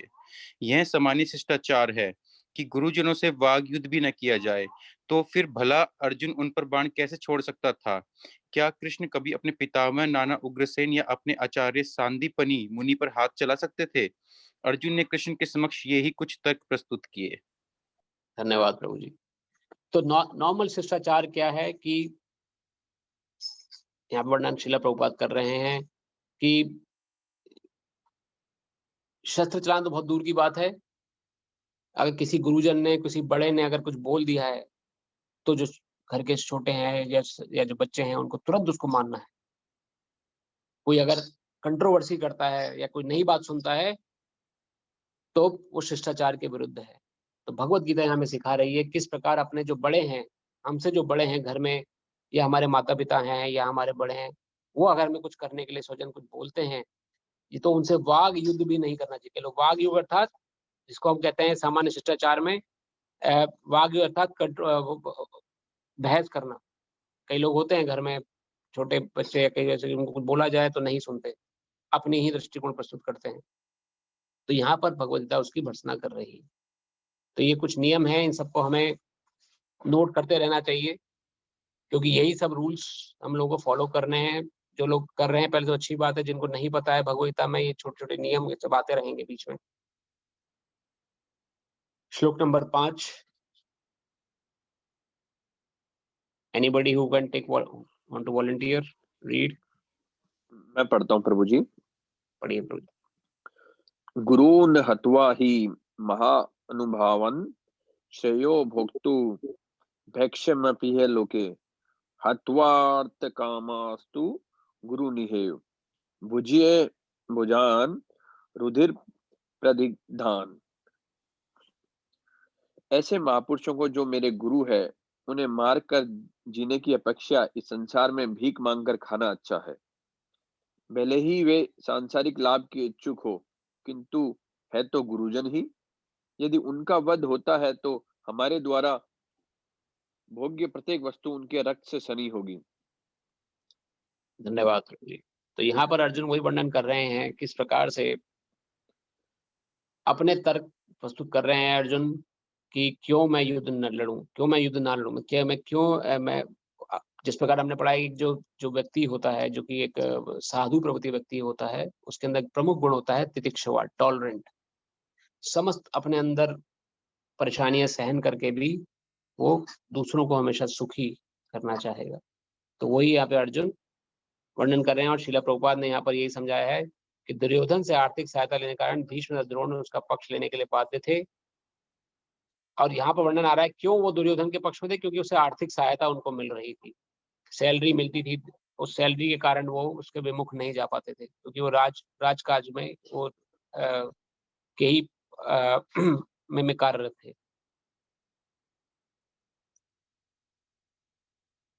लेकिन थे अधर्म के साथ, इसलिए अपना सम्मान खो बैठे थे। तो अर्जुन यहाँ पे यही वर्णन कर रहे हैं कि भले ही वह गुरुजन हैं, लेकिन अधर्म का साथ दे रहे हैं, लेकिन है गुरुजन ही, मैं उनका उसका युद्ध नहीं लड़ूंगा।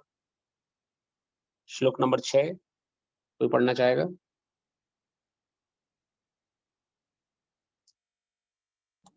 माता हाँ पढ़िए, चलिए पढ़िए। मैं पढ़ लूँ? हाँ पढ़िए। हाँ। न चैतद्विघ्न कतर्नौ गरीयो यद्यां जयेम यदि वा न जयेयु यानेव हत्वा न जिजीविषाम ते अवस्थिता प्रमुखे धृतराष्ट्र। हम यह भी नहीं जानते हैं हमारे लिए क्या श्रेष्ठ है, उनको जीतना या उनके द्वारा जीते जाना। यदि हम धृतराष्ट्र के पुत्रों का वध कर देते हैं तो हमें जीवित रहने के लिए आवश्यकता नहीं है, फिर भी युद्ध भूमि में हमारे समक्ष खड़े हैं। धन्यवाद। हाँ। तो यहाँ पर अर्जुन जो है, श्रील प्रभुपाद यहाँ तात्पर्य में यही समझा रहे हैं कि अर्जुन किस प्रकार का व्यक्ति है। आगे प्रभुपाद ये वर्णन कर रहे हैं किस प्रकार वो दुर्योधन और धृतराष्ट्र के पुत्रों के वध होने के बावजूद भी ये सोच रहा है कि हमारे जीवन जीने की कोई आवश्यकता नहीं है। और सबसे बड़ा यहाँ पे उसको ये समझ ही नहीं आ रहा था कि वास्तव में वो अब युद्ध लड़े कि ना लड़े, किस प्रकार से वो जीवन अपना किस प्रकार वो अगला स्टेप क्या उठाए, उसका नेक्स्ट स्टेप क्या होना चाहिए। ये उसी प्रकार है जिस प्रकार हम लोग भी कई बार कंफ्यूज हो जाते हैं कि हमें अपना अगला स्टेप नहीं पता होता है। तो यहाँ उसे अब संकट का आभास हो रहा है। तो यहाँ श्रील प्रभुपाद जी समझा रहे हैं कि अर्जुन की भी समझ में नहीं आ रहा था कि युद्ध करे या क्या अनावश्यक रक्तचाप से बच जाए वह। और अर्जुन द्वारा व्यक्त इस प्रकार का विचार सिद्ध करते हैं क्योंकि वो दुर्योधन पक्ष को भी मारे जाने के बाद भी सुख का अनुभव नहीं कर रहा है। वो मर भी जाएंगे तो भी मेरे जीवन जीने की क्या आवश्यकता है, फिर मैं इतने लोगों को मार के किस प्रकार सुखी हो पाऊंगा।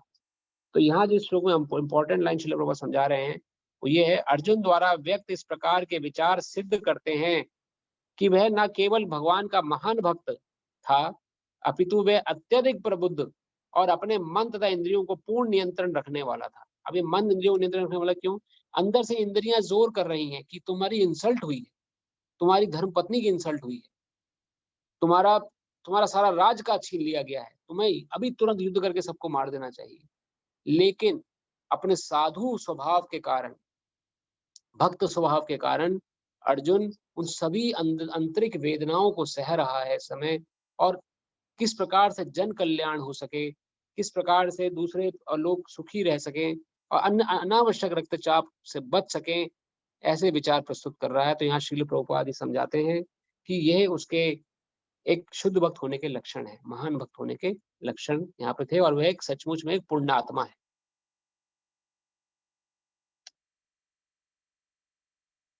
श्लोक नंबर 7।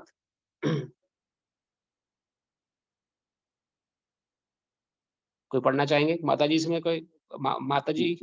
हाँ जी, मैं पढ़ती हूँ। माता जी। कार्पण्य दोषो अपहत स्वभावा पृच्छामि त्वां धर्म सम्मूढ़ चेता यच्छ्रेयस्यानि निश्चितं ब्रूहि तन्मे शिष्यस्ते अहं शाधिमां त्वां प्रपन्नम्। अब मैं अपनी कृपण दुर्बलता के कारण अपना कर्तव्य भूल गया हूँ और सारा धैर्य खो चुका हूँ। ऐसी अवस्था में मैं आपसे पूछ रहा हूँ कि जो मेरे लिए श्रेयस्कर हो उसे निश्चित रूप से बताएं। अब मैं आपका शिष्य हूँ और शरणागत हूँ, कृपया मुझे उपदेश दें। धन्यवाद माता जी। तो यहाँ पर ये जो श्लोक है 7वां श्लोक, ये हमें बताता है कि किस प्रकार से संकट नियंत्रण कर सकते हैं हम। अर्जुन संकट स्थिति में था, यहाँ पर उसको नहीं सूझ रहा था कि क्या स्टेप ले, किस तरह का कैसे वो आगे जाए। तो यहाँ पर भगवान कृष्ण को उसने अपना गुरु स्वीकार किया है और अब उनका शिष्यत्व तुरंत स्वीकार कर लिया, क्योंकि जानता है उसके हाथ में कुछ नहीं है। अब वो कुछ नहीं कर सकता, क्योंकि उसके मन में जैसे उतार चढ़ाव उठ रहे हैं और किस प्रकार से उसका मन आंतरिक वेदना हो रही है, वो उससे जूझ नहीं सकता। तो ये यही श्लोक हमें दर्शाता है कि अगर वास्तव में हम कभी ऐसी स्थिति में आते हैं कि हमें एंग्जाइटी, बहुत ज्यादा परेशानी महसूस हो रही है या हमें कुछ आगे का नहीं सूझ रहा है, तो हमें किसी निष्ठावान व्यक्ति, किसी अपने से समझदार व्यक्ति की शरण ग्रहण करके उस समय उनसे सलाह लेनी चाहिए, राय लेनी चाहिए कि हम इस स्थिति में क्या करें। एक गुरु की शरण में जाना चाहिए। वास्तव में शास्त्र वर्णन करता है कि एक व्यक्ति को गुरु की शरण में जाना चाहिए, कि गुरु की कृपा के बिना भगवत प्राप्ति और हमारा मार्ग उत्थान नहीं हो सकता। गुरु को कैसे पहचाने, ये हम आगे आने वाली कक्षा में डिस्कस करेंगे, कौन साधु है कौन स्वाधु है। तो यहाँ पे लेकिन गुरु की भूमिका की यहाँ पे प्रगाढ़ता प्रस्तुत करी गई है कि अगर हमें संकटों का निवारण करना है, अपने हृदय की दुर्बलता को, अपनी परेशानियों को अगर हमें समाप्त करना है, तो हमें किसी आध्यात्मिक जो उस परेशानी से निकाल सकने में सक्षम हो, उसकी शरण में जाना है। इस प्रकार अर्जुन यहाँ पे समझ रहे हैं कि कृष्ण, मैं तुम्हारी शरण में आ रहा हूँ, मुझे अपने शिष्य बनाओ। अब यहाँ प्रश्न कर सकते हैं हम, उस समय तो कृष्ण थे 5,000 साल पहले, तो अर्जुन चला गया उनकी शरण में, हम किसकी शरण में जाएं? यहाँ तो कृष्ण हमें देखते नहीं है और चित्रों के माध्यम से भगवान कृष्ण रिस्पॉन्ड नहीं करते, तो हम शरण में जाएं तो किसकी शरण में जाएं? तो वर्णन मिलता है शास्त्रों में कि भगवान की वाणी, भगवत गीता और स्वयं भगवान में कोई अंतर नहीं। हमें भगवान की वाणी, भगवत गीता की शरण ग्रहण करनी है, जैसा उसमें बताया गया है नियम जीने का प्रयास करना है, और जब भी हमें मौका मिले और उसको हमें रिवाइज करते रहना है। भगवत गीता के टॉपिक ऐसे नहीं कि एक बार हमने पढ़ लिए तो खत्म, बस हमने किताब पढ़ ली, ऐसा नहीं। तो हमें उसको पढ़ते रहना है और उसको अपने जीवन में आत्मसात करने का प्रयास करना है। भगवत गीता के माध्यम से ही हमें वो भी तरीका मिलेगा कि कैसे हम गुरु की शरण में जाएं, किस प्रकार गुरु को पहचाने, आगे हम समझेंगे इस चीज को। तो आप हमारे साथ बने रहें। आज 10:15 यही हो चुके हैं, यहाँ समय के अनुसार हमारा 1.25 घंटा खत्म हो चुका है। तो 7 श्लोक उसको हम यही विराम देते हैं। अगर आप चाहें तो हम ये तात्पर्य पढ़ सकते हैं, तात्पर्य बहुत अच्छा है, श्रील प्रभुपाद जी की वाणी। उसके बाद हम लोग अपनी कथा को यही विराम देंगे। माता जी, आप तात्पर्य भी पढ़ेंगी? पढ़ सकती हूँ। हाँ तात्पर्य मतलब परपट। हाँ, परपट माता जी। अच्छा, यह प्राकृतिक नियम है कि भौतिक कार्यकलाप की प्रणाली ही हर एक के लिए चिंता का कारण है। पग पग पर उलझन मिलती है, अतः प्रामाणिक गुरु के पास जाना आवश्यक है, जो जीवन के उद्देश्य को पूरा करने के लिए समुचित पथ निर्देश दे सके। समग्र वैदिक ग्रंथ हमें यह उपदेश देते हैं कि जीवन के अनचाही उलझनों से मुक्त होने के लिए प्रामाणिक गुरु के पास जाना चाहिए। ये उलझनें उस दावाग्नि के समान हैं जो किसी के द्वारा लगाए गए भभक उठती हैं। इसी प्रकार विश्व की स्थिति ऐसी है कि बिना चाहे जीवन की उलझनें स्वतः उत्पन्न हो जाती हैं। कोई नहीं चाहता कि आग लगे, किंतु फिर भी वह लगती है और हम अत्यधिक व्याकुल हो उठते हैं। अतः वैदिक वांग में उपदेश देता है कि जीवन के उलझनों को समझने तथा समाधान करने के लिए हमें परंपरागत गुरु के पास जाना चाहिए। जिस व्यक्ति का प्रामाणिक गुरु होता है वह सब कुछ जानता है, अतः मनुष्य को भौतिक उलझनों में ना रहकर गुरु के पास जाना चाहिए। यही इस श्लोक का तात्पर्य है। आगे पढ़ूं? हाँ, पढ़िए माता जी, पढ़िए। आखिर भौतिक उलझनों में कौन सा व्यक्ति पड़ता है? वह जो जीवन की समस्याओं को नहीं समझता। बृहद आरण्यक उपनिषद में व्याकुल मनुष्य का वर्णन इस प्रकार हुआ है। यो वा एतत् दक्षरम गार्ग्य विदित्वा लोक कात प्रेतिक स अकृपणा। अकृपण वह है जो मानव जीवन की समस्याओं को हल नहीं करता और आत्म साक्षात्कार के विज्ञान को समझे बिना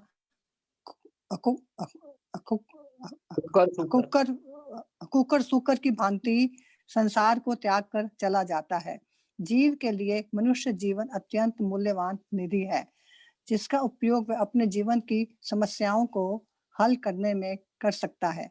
अतः जो इस अवसर का लाभ नहीं उठाता वह अकृपण है। ब्राह्मण इसके विपरीत होता है, जो इस शरीर का उपयोग जीवन की समस्त समस्याओं को हल करने में करता है। या एत दक्षरम गार्गी विद्वित्वा समालोक प्रैतिसा ब्राह्मणा। देहात्म बुद्धिवश कृपण या कंजूस लोग अपना सारा समय परिवार, समाज, देश आदि के अत्यधिक प्रेम में गवा देते हैं। मनुष्य प्रायः चरम रोग के आधार पर अपने पारिवारिक जीवन अर्थात पत्नी, बच्चों तथा परिजनों को आसक्त रहता है। कृपण यह सोचता है कि वह अपने परिवार को मृत्यु से बचा सकता है, अथवा वह यह सोचता है कि उसका परिवार या समाज उसे मृत्यु से बचा सकता है। ऐसी पारिवारिक आसक्ति निम्न पशुओं में भी पाई जाती है, क्योंकि वे भी बच्चों की देखभाल करते हैं।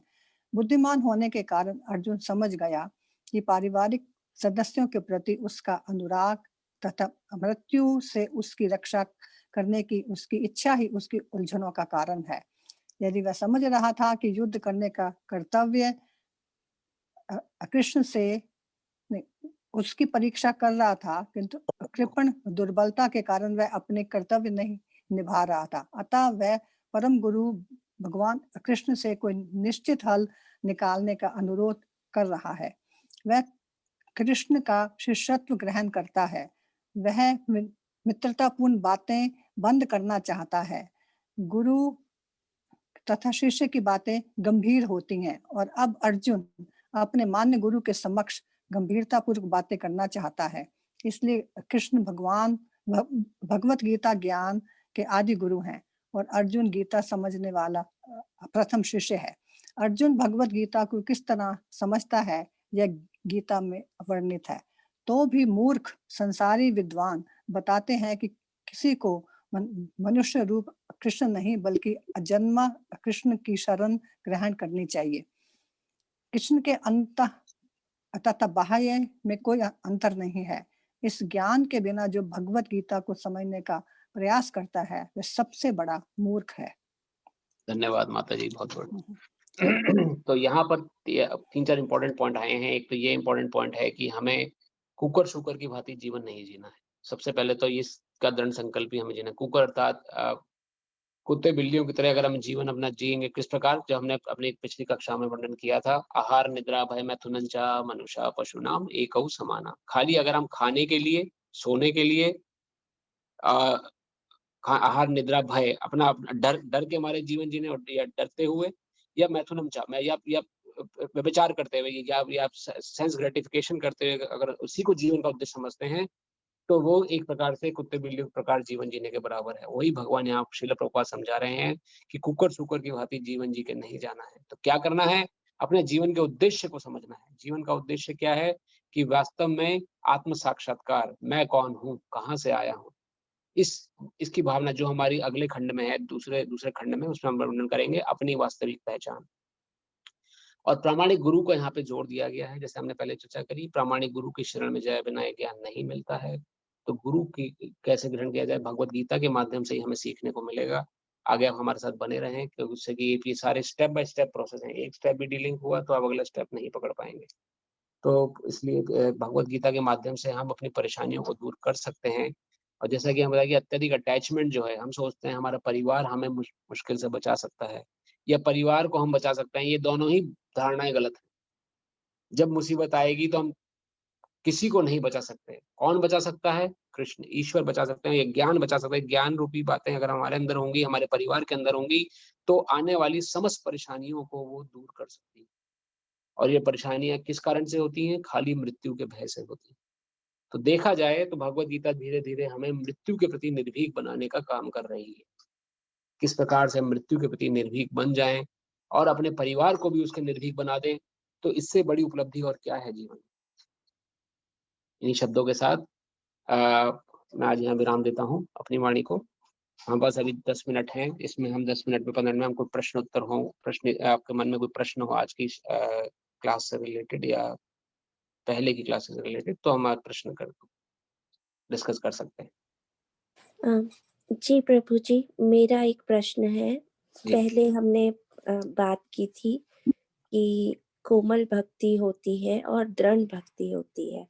तो जो महात्मा है, साधु संत हैं, जो भगवान का जप करते रहते हैं, देखा गया है कि वो उनकी आंखों से अश्रु बहते रहते हैं और वो जप में लीन रहते हैं। तो ये किस स्टेज में उनकी भक्ति है और ऐसा क्यों है कि उनके मन में हमेशा भगवान का नाम है और हमेशा ही उनकी आंखों से अश्रु बहते रहते हैं? बहुत सुंदर प्रश्न किया है माता जी आपने। और ये जैसे आपने शुरुआत करी कोमल भक्ति और निष्ठा, तो कोमल भक्ति जो है उसको श्रद्धा का स्वभाव की संज्ञा दी जाती है। जिस किसी के अंदर श्रद्धा होती है, किसी ने बोल दिया कि भैया आपको भगवान का नाम जप करना चाहिए, जैसे कोई अगर आज पहली बार आया होगा, हम सुना होगा, उसको जो अच्छी बात लगी होगी, तो उसने शुरू किया भगवान कृष्ण का प्रयास, लेकिन 2-3 बार 3 दिन बाद भूल गए, तो इसलिए उसे कोमल भक्ति संज्ञा दी गई है। कोमल भाव अर्थात श्रद्धा जगी लेकिन समाप्त भी उतनी जल्दी हो गई। कोई बहुत सारे कारण होते हैं श्रद्धा समाप्त करने के। वही श्रद्धा जब प्रगाढ़ हो जाए तो उसे निष्ठा बोलते हैं। तो निष्ठा तक पहुंचने के लिए 2 स्टेप और भी हैं।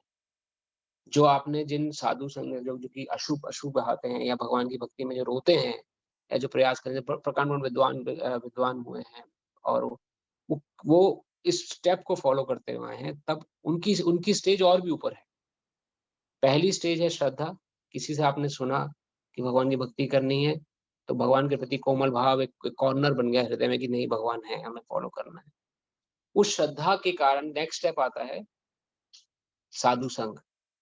अगर आपका मन करता है कि नहीं, अब मुझे साधुओं का संग करना है, मुझे ऐसे वैष्णव भक्तों का संग करना है जो भगवान की कथा का उच्चारण करते हैं, मुझे कथा सुनना है, जहाँ कहीं भी भगवान कृष्ण की, भगवान विष्णु की कथा चल रही है, मुझे वहां पे उपस्थित होना है, तो वो साधु संग के बराबर होता है कि आप संग कर रहे हैं आप साधुओं का, जो कि साधु कौन व्यक्ति है? तितिक्षुआ करुणिका, जो दूसरों पे करुणा करते हो और टॉलरेंट हो किसी परेशानी के लिए, वो साधु है।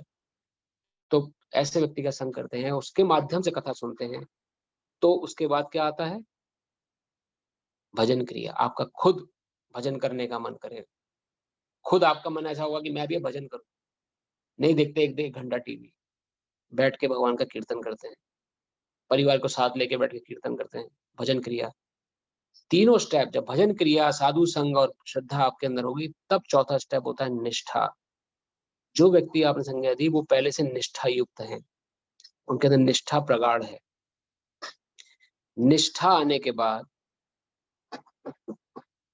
मैं बीच में एक स्टेप हो गया इसमें, जब आप साधु संग भजन क्रिया करेंगे, भजन क्रिया के बाद अनर्थ निवृत्ति होती है। अनर्थ निवृत्ति के बाद निष्ठा आती है। अनर्थ निवृत्ति अर्थात हमारे मन में जो आपने सुना होगा पिछली कक्षा में, 8 प्रकार के जो शत्रु बैठे हैं, काम, क्रोध, लोभ, मोह, मद, मत्सर, अहंकार और क्या, ये 8 शत्रुओं को वो निराकरण कर चुके होते हैं व्यक्ति जो अश्रु पूरित कर रहा है। उसके अंदर ना काम होता है, ना क्रोध होता है, ना लोभ, किसी चीज का लोभ है, ना मोह है, ना मद है, ना अहंकार है, ना ईर्ष्या ही है किसी के प्रति। जैसे कि हनुमान जी थे, हनुमान जी इतने प्रगाढ़ भक्त हैं भगवान राम के, लेकिन कभी अपने को जाहिर नहीं करते कि मैं भक्त हूँ। हमेशा राम राम राम, कृष्ण राम, और राम की सेवा में लगे रहते हैं। भगवान का कोई भी भक्त आप लीजिए, वो उसके अंदर ईर्ष्या होगी नहीं। लेकिन ईर्ष्या जो है सबसे जटिल शत्रु है, सबसे लेट जाता है, जाता जरूर है लेकिन बहुत ही देर से जाता है। भक्तों के बीच में भी ईर्ष्या होती है, अरे वो भक्त कैसे इतना ऊपर उठ रहा है, अरे भगवान की उसमें बड़ी विशेष कृपा चल रही है आजकल। तो इस प्रकार के भाव मन में उठना मतलब भक्त समुदाय में भी ईर्ष्या रहती है।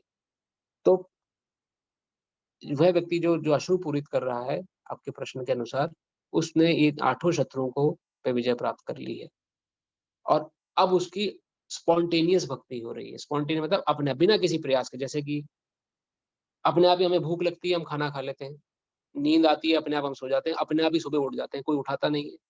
अपने आप ही अंदर से कौन उठाता है हमें सुबह? कोई नहीं उठाता, हम खुद ही उठ के बैठ जाते हैं। तो स्पॉन्टेनियस अपने आप जो प्रकृति में शरीर में हो रहा है, इसे यही स्पॉन्टेनियस अपने आप भक्ति होना, इसे भक्ति कहते हैं। अपने आप ही अश्रु, वो किसी को दिखाने के लिए अश्रु पूरित नहीं कर रहे, स्वतः ही अश्रु गिर रहे हैं उनकी आंखों से। और ये पहचान होती है भक्ति में, जो अश्रु पूरित होता है वो अश्रु ठंडे होते हैं, उनको आप महसूस करेंगे वो ठंडिता से। दिखावटी अश्रु और जो जो सांसारिक रूप से अश्रु पूरित होते हैं, वो अश्रु गर्म होते हैं। तो भगवान के लिए जो अश्रु पूरित होता है भाव में आके, उनका जो फील होता है वो ठंडा होता है। तो अश्रु पूरित होना ये एक लक्षण भी है भक्ति के। भक्ति के बहुत सारे लक्षण है कि जो प्रकार भक्ति कर रहा है उसके रोंगटे खड़े होना, शरीर कांपना, कंपायन होना, अश्रु गिरना, ये वर्णन मिलता है शास्त्रों में कि ये एक लक्षण है कि व्यक्ति वास्तव में भक्ति कर रहा है। तो ये सब उत्तर है माता जी आपके। मैं आपके प्रश्न की अगर मैं कर पाया हूँ कि व्यक्ति इसलिए कर पाते हैं क्योंकि वो इन 8 दोषों से दूर जा चुके हैं, और अनर्थ निवृत्ति, सबको अनर्थ, अपने अनर्थों को निवृत्त कर चुके हैं। तभी उनकी श्रद्धा एकदम निष्ठा में परिवर्तित हो चुकी है। निष्ठा से उनके अंदर भाव, निष्ठा से उनके अंदर रुचि आई। रुचि अर्थात अगला स्टेप रुचि है कि अब भगवान के बिना कुछ अच्छा नहीं लगता, जी। उसे रुचि बोलते हैं। वो स्टेज आती है जब आप पिछली 5 स्टेज को पार करके आ चुके हैं। रुचि के बाद भाव, भाव के बाद प्रेम। प्रेम अर्थात लास्ट स्टेज है भगवान की भक्ति में। वो प्रेम स्टेप को प्राप्त करके ही ये भक्ति के लक्षण प्रकट होते हैं शरीर से। जी, धन्यवाद प्रभु जी।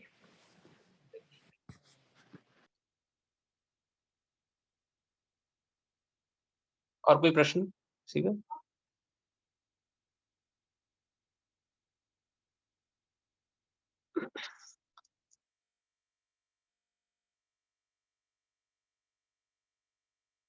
अगर नहीं तो हम अपनी कथा को यहीं विराम देते हैं। आप सभी का बहुत बहुत धन्यवाद, आप सभी समय निकाल कर आए। कृपया इस भगवत गीता की जर्नी में आप हमारे साथ बने रहें, जिससे कि आपको स्टेप बाय स्टेप सारी चीजें पता रहे कि कैसे क्या प्रोसेस करना है। Because I am not authentic, मैं प्योर नहीं हूँ मगर जो डिस्कशन हम लोग कर रहे हैं भगवत गीता, वो सुपर ऑथेंटिक है। तो कई लोगों का जीवन कल्याण इससे हो चुका है। तो अगर आप भी इससे जुड़े रहेंगे तो आपके जीवन कल्याण भी निश्चित है, और मन से सब बुराइयों को हम दूर कर सकेंगे एक दिन। इन्हीं शब्दों के साथ आप सभी का पुनः बहुत बहुत धन्यवाद। हरे कृष्ण। हरे कृष्ण।